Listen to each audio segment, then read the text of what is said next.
और इस वक्त AIMIM प्रमुख असदुद्दीन ओवैसी की तरफ से प्रेस कॉन्फ्रेंस की जा रही है। वो क्या कुछ कह रहे हैं आपको सीधा सुनवाते हैं। और बनाने के बाद उसको आबाद रखें, नमाज पढ़ें। सबसे बड़ा इशू वेस्ट बंगाल में जो है वो मुस्लिम एम्पावरमेंट का है, मुस्लिम माइनॉरिटी के एम्पावरमेंट का।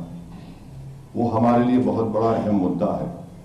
और दूसरी बात, आप जानते हैं कि बाबरी मस्जिद का जो सवाल है, सुप्रीम कोर्ट का जजमेंट आया। आप जाकर आप मेरा पास कमेंट्स देख सकते हैं। जब वो जजमेंट आया था, मैंने कहा था कि वो जजमेंट आस्था की बुनियाद पर दिया गया था और उसके बाद ऐसे कई चीजें उठेंगे, खुलेंगे और वो हो रहा है। तो मेन मुद्दा क्या है कि मुस्लिम पॉलिटिकल एम्पावरमेंट, ये डेमोक्रेटिक प्रोसेस को हम इस्तेमाल करना है और उसमें हमको कॉन्फिडेंस है उस पूरे प्रोसेस में, और उसको हम साथ मिलकर लड़ रहे हैं, कामयाब होंगे। और लीडरशिप इमाम कबीर साहब की लीडरशिप में होगा, बनेगी, ये हमारी कोशिश है। बाबरी मस्जिद यहाँ पे बनना, वो क्या फिर से एक बार कंट्रोवर्सी पूरे देश में नहीं छेड़ देता है? देखिए, सबसे बड़ी बात यह है कि 5 लाख OBC सर्टिफिकेट्स कैंसिल हो गए, उसमें कई मुसलमानों के सर्टिफिकेट कैंसिल हो गए। वो इशू नहीं है क्या? दूसरा, आप देख लीजिए कि ममता बनर्जी ने जो यहां पर कास्ट को निकाला A से B में और B से A में डाला, वो तो पूरे के पूरे मुस्लिम कास्ट थे। फिर यहां पर आप कितना नियरली 30% के करीब मुस्लिम पॉपुलेशन है। कितना गवर्नमेंट एम्प्लॉयमेंट में उनका रिप्रेजेंटेशन है? 7% है। कितने बच्चे स्कूल के बाहर हैं? कितने मुस्लिम बच्चियां ग्रेजुएशन मुकम्मल नहीं कर पा रही हैं? आप मालदा मुर्शिदाबाद जाइए, जो वर्ल्ड हेल्थ ऑर्गेनाइजेशन का जो पैरामीटर्स है उससे बदतरीन अंडरग्राउंड पानी आर्सेनिक है। तो ये इश्यूज का डायरेक्ट कनेक्शन पॉलिटिकल लीडरशिप से है।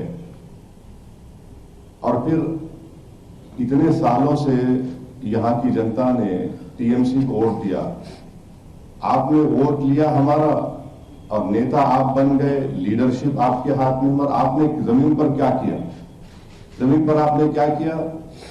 ईद की नमाज के दिन आके दुआ करना। इससे क्या मेरा पेट भरता? क्या इससे क्या मेरे घर में चिराग जलता? क्या मुझे मेरे बच्चों को स्कूल मिलता? तो ये जो है, आप कोई बढ़ा के बोला नहीं TMC में इतने मुसलमान है। ये बेनाम की लीडरशिप है, ये नाम की लीडरशिप होगी।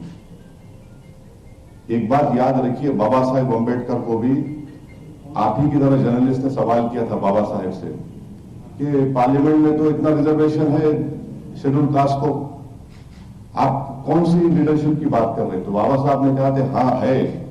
जितने लोग जीत कर जाते हैं वो अपना मुंह कब खोलते? जब उनको अंगड़ाई लेने का है। ये फर्क है। सर, एक और बात, तो शुरू से स्पेकुलेशन थी कि AIMIM वेस्ट बंगाल में ABCD कौन सी पार्टी के साथ जाएगा। आपको ISS ने कोई अप्रोच किया था, AUJPP। सबको लगता है नॉर्थ बंगाल में वोट डाइवर्जन और सेग्रीगेशन में AUJP बेस्ट ट्रीटेड है AIMIM। वोट डाइवर्जन में क्यों बोलते हैं आप ऐसा? सर, ऐसा पॉलिटिकली सरकार जा रहा है। ना कुछ भी नहीं। हम डाइवर्जन होगा, ये बड़ा ही इलिटिस्ट और बड़ा एंटाइटलमेंट की बात है। वोट डाइवर्जन होगा। हम बिलिटिल कर रहे हैं वोटर्स को इस तरह की बात करके। उनको इख्तियार है किसको वोट देंगे, नहीं देंगे। सर, लेकिन माइनॉरिटी वोट बैंक कौन सी पार्टी सबसे ज्यादा लेती आ रही है? एक बात सुनिए, सिर्फ माइनॉरिटीज तो वोट नहीं डालते ना बंगाल में, अपर कास्ट भी डालते हैं। अपर कास्ट नहीं डालते क्या वोट? अपर कास्ट वोट डालते हैं, उन पे क्यों नहीं बात होती? अदर बैकवर्ड कास्ट है वो भी वोट डालते हैं, दलित वोट डालते हैं, शेड्यूल्ड ट्राइब्स भी वोट डालते हैं, तो सब मिलके वोट डालते हैं ना। ये अलग बात है कि एक्सप्लॉइटेशन ज्यादा मुसलमानों का पॉलिटिकली हुआ है। उस एक्सप्लॉइटेशन को हम खत्म करना चाह रहे हैं, उस पर रोक लगाना चाह रहे हैं।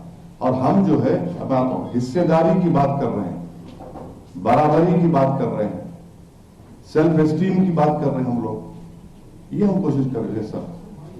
आपसे एक सवाल था आपसे। सर कुछ नहीं। आपसे ये पूछना था कि इस बार के विधानसभा चुनाव में बाबरी मस्जिद इतनी अहम मुद्दा हो।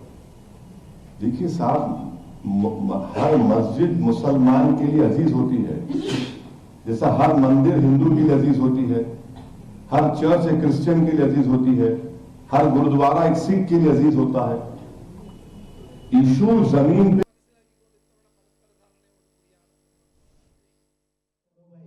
সাজেশন নিয়ে গোটা পশ্চিম বাংলায় আমি নেতৃত্ব দেব। বড় ভাই আমাকে পুরো পূর্ণ সমর্থন করবেন, সাপোর্ট দেবেন। কাজেই আজকের এই প্রেস কনফারেন্স আমাদের যৌথ প্রেস কনফারেন্স, এটার জন্যই আপনাদের ডাকা হয়েছিল।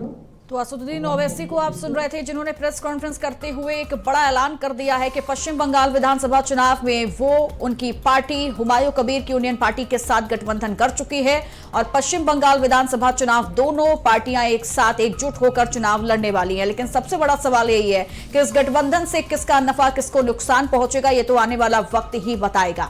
तो आपको हमने प्रेस कॉन्फ्रेंस में सुनाया असदुद्दीन ओवैसी ने जिन बातों का जिक्र किया है।